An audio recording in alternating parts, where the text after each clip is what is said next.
दोस्तों, जय माता दी। दोस्तों, आपका हमारे चैनल पर एक बार फिर स्वागत है।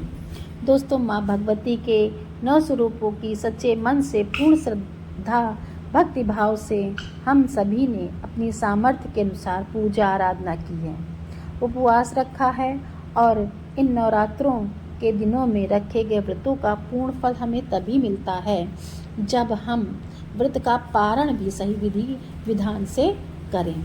तो आज की इस वीडियो में आपको बताने वाली हूँ कि नवरात्रि व्रत के पारण के बारे में। जब भी हम कोई व्रत करते हैं तो जिस तरह से विधि विधान से व्रत रखते हैं तो उसी तरह से व्रत को हमें समाप्त भी करना चाहिए या व्रत का पारण भी हमें करना चाहिए। आपने इन 9 पवित्र दिनों में जो भी व्रत किए, माता की पूजा अर्चना की, पूर्ण श्रद्धा भक्ति भाव से समर्पित भाव से माता की प्रार्थना की, तो प्रिय भक्तों, अब समय आ गया है कि व्रत के पारण का यानी नवरात्रि व्रत की समाप्ति का।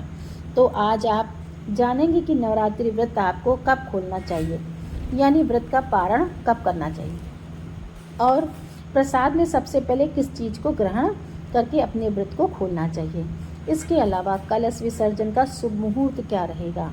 और आज ही यह वीडियो आपके लिए बहुत महत्वपूर्ण होने वाली, इसलिए इस वीडियो को आप अंत तक देखिएगा ज़रूर। वीडियो को लाइक करके चैनल को सब्सक्राइब भी करिएगा। तो शास्त्रों के अनुसार नवरात्रि में सभी 9 तिथियों में उपवास रखा जाता है, यानी कि नवरात्रि में 9 तिथियों में हम 9वीं तिथि तक व्रत धारण करते हैं। और नवरात्रि व्रत का जो प्रारंभ होता है वह शुक्ल पक्ष की प्रतिपदा तिथि से होता है। जैसे कि इस बार शारदीय नवरात्रि का शुभारंभ 3 अक्टूबर दिन गुरुवार से हुआ और इस तरह से 9वीं तिथि के दिन सुबह हवन पूजा आदि करने के बाद, कन्या पूजन करने के बाद व्रत की समाप्ति हो जाती है। अगर आप 9वीं तिथि तक व्रत रखते हैं और 9वीं तिथि के दिन कन्या पूजन करते हैं तब तो बहुत अच्छी बात है, लेकिन कुछ जगह पर नियम दूसरा होता है, यानी कि अष्टमी तिथि के दिन ही कन्या पूजन करके व्रत का पारण कर लिया जाता है। यानी कि नवरात्रि में जो व्रत आप प्रतिपदा तिथि से शुरू करते हैं वह व्रत आप केवल सप्तमी तिथि तक ही करते हैं, यानी 7 दिनों के व्रत रखते हैं और अष्टमी तिथि को कन्या पूजन करते हैं, हवन करते हैं, उसके बाद ही व्रत खोलते हैं। आप वैसे तो अष्टमी तिथि को व्रत खोल सकते हैं, लेकिन नवरात्रि की पूजा का मतलब ही 9 दिन और 9 रात तक माँ भगवती के सभी 9 स्वरूपों का पूजन करने के बाद ही व्रत खोलना चाहिए। आप चाहें तो अष्टमी तिथि के दिन कन्या पूजन कर सकते हैं, लेकिन आपको व्रत 9वीं तिथि के दिन ही खोलना चाहिए।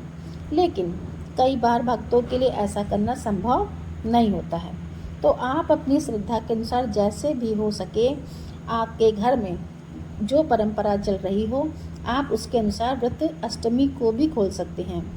और इस बार अश्विन माह के शुक्ल पक्ष की अष्टमी तिथि प्रारंभ हो रही है 10 अक्टूबर दिन गुरुवार को दोपहर 12:33 से और समाप्त होगी 11 अक्टूबर को शुक्रवार को दोपहर 1:07 पर।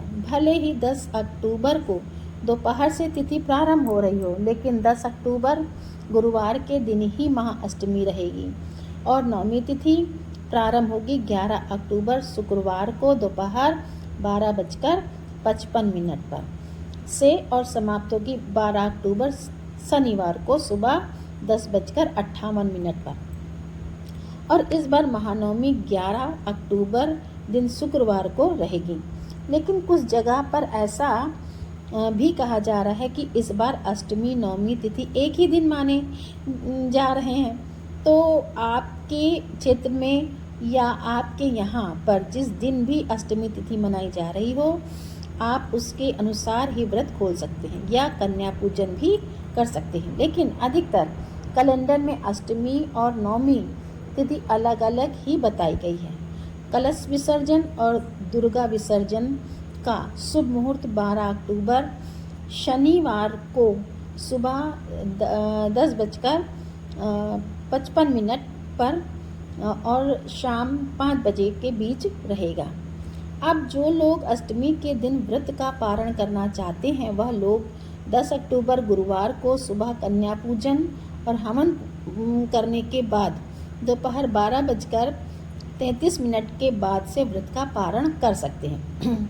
ध्यान रहे कि शाम को सूर्यास्त से पहले पहले तक आप व्रत का पारण कर लें, और बहुत से लोग तो कन्या पूजन करने के बाद तुरंत ही व्रत का पारण कर लेते हैं। ऐसा करना गलत भी नहीं है। अगर आप शुरू से इस नियम का पालन करते आए हैं तो आप कन्या पूजन करने के बाद भी व्रत खोल सकते हैं।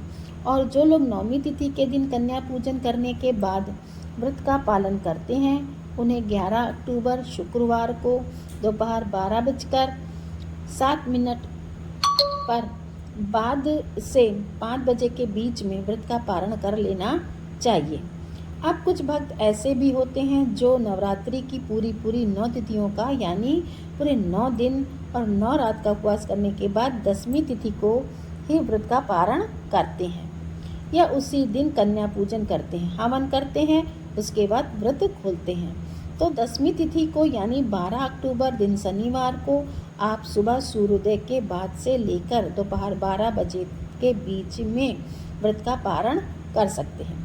व्रत खोलने से पहले आप कन्या पूजन, हवन और कलश विसर्जन अवश्य कर लें। ध्यान रखें कि व्रत का पारण हमेशा सात्विक चीज़ों से और माता रानी को अर्पित किए गए भोग प्रसाद से ही करना चाहिए।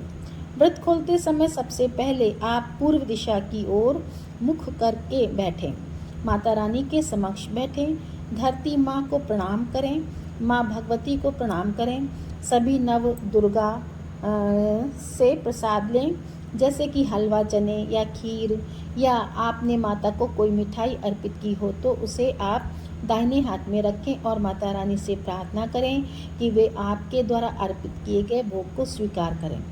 और अब तक आपने नवरात्रि पूजा में जो भी गलती की हो, जो भी कम या अधिक किया हो, उसके लिए आपको क्षमा करें और इस प्रकार कहें कि माँ भगवती, आज मैं आपके द्वारा रखे गए नवरात्रि व्रत का पारण करने जा रही हूँ। मैं व्रत खोलने जा रही हूँ। आपकी कृपा से मेरे द्वारा रखे गए यह व्रत फलित हों और मेरी मनोकामनाएं पूर्ण हों। और इस कामना के साथ आप उस प्रसाद को ग्रहण कर लें। इसके बाद आप थोड़ा जल का सेवन करें। थोड़ी देर के बाद आप माता से ये ज़रूर कहें कि पूजा में हुई गलती के लिए मुझे बेटी समझकर माफ़ कर दें। उसके बाद आप सात्विक भोजन ग्रहण कर सकती हैं, जैसे कि लहसुन प्याज का प्रयोग आज के दिन भूले से भी आपको नहीं करना है। व्रत पारण करने के बाद अक्सर लोग दिन भर कुछ ना कुछ खाते हैं या बाहर की चीज़ें खाते हैं, तो आपको ऐसा नहीं करना चाहिए। व्रत पारण करने वाले दिन आपको ज़्यादा से ज़्यादा केवल 2 ही बार भोजन करना चाहिए। अक्सर आप में से कुछ भक्त कमेंट करते हैं कि अगर पारण वाले दिन पीरियड हो रहे हो तो क्या हम माता रानी को अर्पित किया गया प्रसाद ग्रहण कर सकते हैं? तो आप बिल्कुल प्रसाद ग्रहण कर सकते हैं, बस प्रसाद आप खुद से तैयार ना करें। यानी माता रानी को जो भी भोग है वह आप पीरियड वाली कंडीशन में खुद से बिल्कुल भी तैयार ना करें। आप किसी दूसरे सदस्य से माता रानी का भोग तैयार करवा सकती हैं। माँ को भोग लगाने के साथ ही आप उसी को प्रसाद के रूप में ग्रहण कर सकती हैं। यह थी आज वीडियो जानकारी। अगर आपको अच्छी लगे तो प्लीज़ वीडियो को लाइक करें, शेयर करें, सब्सक्राइब करें और कमेंट में आप जय माता दी अवश्य लिखें। धन्यवाद।